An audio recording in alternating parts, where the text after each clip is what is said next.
خالد نے یہ پہلی جنگ لڑی، لیکن وہ سمجھتا تھا کہ وہ مسلمانوں کو شکست نہیں دے سکا۔ آج 4 برس بعد وہ اس سوچ میں غرق تھا کہ مسلمانوں کی یہ طاقت عام انسانوں کی طاقت نہیں تھی۔ کوئی راز ہے جسے وہ ابھی تک نہیں پا سکا۔ اسے اہل قریش کی کچھ خامیاں یاد آنے لگیں، کچھ باتیں اور کچھ اعمال اسے اچھے نہیں لگ رہے تھے۔ اسے یہودیوں کی 2 بڑی خوبصورت عورتیں بھی یاد آئیں جو اہل قریش کے سواروں میں گھل مل گئی تھیں۔ وہ جانتا تھا کہ یہودی اپنے نسوانی حسن کے جادو سے اہل قریش پر چھا جانے کی اور انہیں مسلمانوں کے خلاف استعمال کرنے کی کوشش کر رہے ہیں۔ یہ طریقہ اسے پسند نہ تھا، لیکن ان میں سے ایک عورت ایک روز خالد سے ملی تو خالد نے محسوس کیا کہ یہ عورت جو کچھ کہہ رہی ہے اس میں عقل و دانش ہے۔ اس عورت کے حسن و جوانی کا اپنا ایک اثر تھا، لیکن طلسم جو اس کی زبان میں تھا اس کا اثر خالد نے بھی محسوس کیا۔ کچھ دیر تک یہ عورت خالد کے خیالوں پر چھائی رہی۔ اس کا گھوڑا ہنہنایا تو خالد جیسے خواب سے بیدار ہو گیا۔ وہ تیزی سے اٹھا، گھوڑے پر سوار ہوا اور پھر مدینے کے راستے پر ہو لیا۔ ولید کا بیٹا خالد شہزادہ تھا، عیش و عشرت کا بھی دل دادا تھا، لیکن فن حرب و ضرب کا جنون ایسا تھا کہ عیش و عشرت کو اس جنون پر حاوی نہیں ہونے دیتا تھا۔ مدینہ کی طرف جاتے ہوئے اسے وہ حسین اور جمیل یہودن یاد آئی جس کا نام یوحاوا تھا۔ اس نے اس یہودن کو ذہن سے نکال دیا، لیکن یوحاوا رنگ برنگی تتلی بن کر اس کے ذہن میں اڑتی رہی۔ خالد اسے ذہن سے نکال نہ سکا۔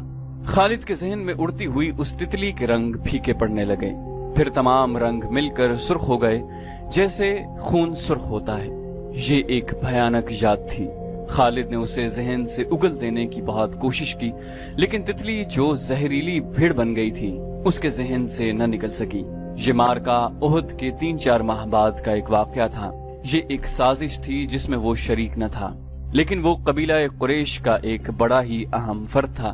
مسلمانوں کے خلاف کسی سازش میں شریک نہ ہونے کے باوجود وہ دعویٰ نہیں کر سکتا تھا کہ وہ اس میں شریک نہ تھا۔ مارکہ احد میں زخمی ہونے والے بعض اہل قریش کے زخم ابھی ٹھیک نہیں ہوئے تھے کہ ایک روز خالد کو خبر ملی کہ مدینہ سے 6 مسلمان تبلیغ اسلام کے لیے رجیع کی طرف جا رہے ہیں کہ عفان سے تھوڑی دور ایک غیر مسلم قبیلے نے انہیں روک لیا اور ان میں سے 2 کو مکہ لایا گیا اور انہیں نیلام کیا جا رہا ہے۔ خالد دوڑتا ہوا وہاں گیا۔ وہ 2 مسلمان خبیب رضی اللہ عنہ بن عدی اور زید بن دثنا رضی اللہ عنہ تھے۔ خالد دونوں کو جانتا پہچانتا تھا، وہ اسی کے قبیلے کے افراد ہوا کرتے تھے۔ انہوں نے اسلام قبول کر لیا تھا۔ ان میں حب رسول اللہ صلی اللہ علیہ وسلم کا یہ عالم تھا کہ رسول خدا صلی اللہ علیہ وسلم پر جان قربان کرنے کے لیے تیار رہتے تھے۔ رسول خدا انہیں بہت عزیز رکھتے تھے۔ خالد نے دیکھا کہ انہیں ایک چبوترے پر کھڑا کر دیا تھا اور ارد گرد اہل قریش کا ہجوم تھا۔ ایک غیر مسلم قبیلے کے 4 افراد ان کے پاس کھڑے تھے، دونوں کے ہاتھ رسیوں سے بندھے ہوئے تھے۔ یہ دونوں مسلمان ہیں۔ ایک آدمی چبوترے پر کھڑا اعلان کر رہا تھا، یہ دونوں احد میں تمہارے خلاف لڑے تھے، ان کے ہاتھوں تمہارے عزیز اور خون کے رشتہ دار مارے گئے تھے۔ ہے کوئی جو انتقام کی آگ بجھانا چاہتا ہے؟ انہیں خریدو، انہیں اپنے ہاتھوں قتل کرو اور خون کے بدلے خون بہاؤ۔ یہ آدمی سب سے اونچی بولی دینے والے کو ملیں گے۔ بولو 2 گھوڑے، ایک آواز آئی۔ بولو بڑھ کر بولو 2 گھوڑے اور ایک اونٹ، ایک اور آواز آئی۔ گھوڑوں اونٹوں کو چھوڑو، سونے میں بولی دو، سونا لاؤ، دشمن کے خون سے انتقام کی پیاس بجھاؤ۔ وہ لوگ جن کے قریبی رشتہ دار احد کی لڑائی میں مارے گئے تھے بڑھ چڑھ کر بولی دے رہے تھے۔ خبیب رضی اللہ عنہ اور زید رضی اللہ عنہ چپ چاپ کھڑے تھے۔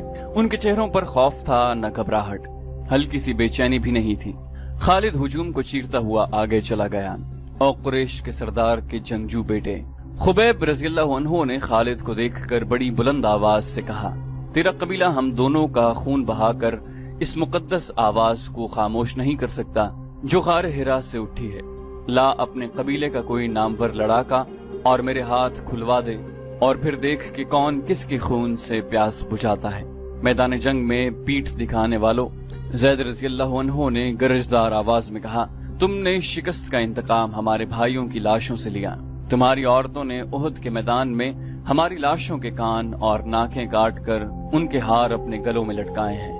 آج 4 برس بعد مدینہ کی طرف جاتے ہوئے خالد کو خبیب رضی اللہ عنہ اور زید رضی اللہ عنہ کی للکار اور تانے صاف سنائی دے رہے تھے۔ وہ زید کے تانے برداشت نہیں کر سکا تھا۔ آج 4 برس بعد اسے یہ تانا یاد آیا تو بھی اس کے جسم نے جھرجھری لی۔ اسے احد کے میدان کا وہ منظر یاد آیا جب ابو سفیان کی بیوی ہند نے حمزہ رضی اللہ عنہ کی لاش کا کلیجہ نکال کر اپنے منہ میں ڈال لیا اور چبا کر اگل دیا۔ اسی عورت نے اپنے ساتھ کی عورتوں سے کہا تھا کہ وہ مسلمانوں کی لاشوں کے کان اور ناکیں کاٹ لائیں۔ ان عورتوں نے اس کے آگے کانوں اور ناکوں کا ڈھیر لگا دیا تھا۔ ہند نے ان کانوں اور ناکوں کا ہار بنایا اور اپنے گلے میں ڈال لیا تھا، اور وہ پاگلوں کی طرح میدان میں ایک گیت گاتی اور ناچتی پھرتی تھی۔ اس منظر کو اس کے خاوند ابو سفیان نے بھی پسند نہیں کیا تھا۔ خالد نے تو نفرت سے منہ پھیر لیا تھا۔ 3-4 ماہ بعد 2 مسلمان جن کے ہاتھ رسیوں سے بندھے تھے اسے تانے دے رہے تھے۔ وہ اوچھے طریقے سے انتقام لینے والا آدمی نہیں تھا۔ وہ یہاں سے کھسک آیا اور اہل قریش کے ہجوم میں گم ہو گیا۔ اسے اس قبیلے کا ایک آدمی مل گیا جو ان دونوں مسلمانوں کو پکڑ لایا تھا۔ کسی بھی تاریخ میں اس قبیلے کا نام نہیں ہے۔ مورخوں نے بھی حشام کے حوالے سے ایک جنگجو قبیلہ لکھا ہے جو قریش کا اتحادی تھا۔ خالد نے اس جنگجو قبیلے کے اس آدمی سے پوچھا کہ ان 2 مسلمانوں کو کس طرح پکڑا گیا۔ اس آدمی نے کہا، خدا کی قسم کہو تو ہم ان مسلمانوں کے رسول کو پکڑ لائیں اور نیلامی کے چبوترے پر کھڑا کر دیں۔ تم جو کام نہیں کر سکتے اس کی قسم نہ کھاؤ۔ خالد نے کہا، مجھے بتاؤ کہ ان 2 کو کہاں سے پکڑا گیا ہے۔ اس نے جواب دیا کہ یہ 6 تھے۔ ہم نے احد میں مارے جانے والوں کا انتقام لیا ہے، آئندہ بھی ایسے ہی انتقام لیتے رہیں گے۔ ہمارے قبیلے کے کچھ آدمی مدینہ میں محمد صلی اللہ علیہ وسلم کے پاس گئے اور کہا کہ وہ اسلام قبول کرنے آئے ہیں۔ انہوں نے یہ بھی کہا کہ ان کا پورا قبیلہ اسلام قبول کرنے کا ارادہ کر چکا ہے، لیکن پورا قبیلہ مدینہ نہیں آ سکتا۔ ہمارے ان آدمیوں نے محمد صلی اللہ علیہ وسلم سے کہا کہ ان کے ساتھ چند ایک مسلمانوں کو ان کے قبیلے میں بھیجا جائے جو پورے قبیلے کو مسلمان کرے اور پھر قبیلے کو مذہبی تعلیم دینے کے لیے کچھ عرصہ وہیں رہے۔ ہمارے یہ آدمی جب واپس آئے تو ان کے ساتھ 6 مسلمان تھے۔ ادھر ہمارے سردار شارجہ بن مغیث نے 100 آدمیوں کو رجی کے مقام پر بھیج دیا۔ جب یہ 6 مسلمان رجی پہنچے تو ہمارے 100 آدمیوں نے انہیں گھیر لیا۔ تم سن کر حیران ہوگے کہ یہ 6 مسلمان تلواریں نکال کر 100 آدمیوں کے مقابلے پر آ گئے۔ ہم نے 3 کو مار ڈالا اور 3 کو پکڑ لیا، ان کے ہاتھ رسیوں سے باندھ دیے۔ شارجہ بن مغیث نے حکم دیا تھا کہ مدینہ سے کچھ مسلمان تمہارے دھوکے میں آ کر تمہارے ساتھ آ گئے تو ان میں سے 2-3 کو مکہ لے جانا اور انتقام لینے والوں کے ہاتھوں فروخت کر دینا۔ ہم 3 کو ادھر لا رہے تھے، راستے میں ان میں سے ایک نے رسیوں میں سے ہاتھ نکال لیے مگر وہ بھاگا نہیں۔ وہ اتنا پھرتیلا تھا کہ اس نے ہمارے ایک آدمی کی نیام سے تلوار نکال لی، کیونکہ اسے ہم نے نہتہ رکھا تھا۔ اس نے بڑی تیزی سے ہمارے 2 آدمیوں کو مار ڈالا۔ اکیلا آدمی اتنے سارے آدمیوں کا مقابلہ کب تک کرتا؟ وہ مارا گیا اور ہم نے اس کے جسم کا قیمہ کر دیا۔ یہ 2 رہ گئے۔ ہم نے ان کے ہاتھ اور زیادہ مضبوطی سے باندھ دیے اور یہاں لے آئے۔ خالد نے اسے تنزیہ کہا، اور تم خوش ہو؟ محمد صلی اللہ علیہ وسلم کیا کہیں گے؟ اہل قریش اور ان کے دوست قبیلے اتنے بزدل ہو گئے ہیں کہ اب دھوکہ دینے اور 6 آدمیوں کو 100 سے مروانے پر اتر آئے ہیں۔ کیا تم نے مجھے یہ بات سناتے شرم محسوس نہیں کی؟ کیا ان 100 آدمیوں نے اپنی ماؤں کو شرمسار نہیں کیا جن کا انہوں نے دودھ پیا ہے؟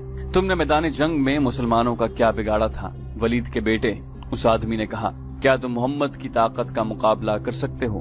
بدر میں 1000 قریش 313 مسلمانوں سے مار کھائے تھے۔ احد کی لڑائی میں محمد کے پیروکار کتنی تعداد میں تھے؟ 700 سے کم، زیادہ نہیں۔ قریش کتنے تھے؟ ہزاروں۔ سن خالد بن ولید، محمد کے ہاتھ میں جادو ہے، جہاں جادو چلتا ہے وہاں تلوار نہیں چل سکتی۔ پھر تمہاری تلوار کس طرح چل گئی؟ خالد نے پوچھا۔ اگر محمد کے ہاتھ میں جادو ہے تو وہ تمہارے سردار شارجہ بن مغیث کے دھوکے میں کس طرح آ گیا؟ اس کے 4 آدمیوں کو کس طرح مار ڈالا؟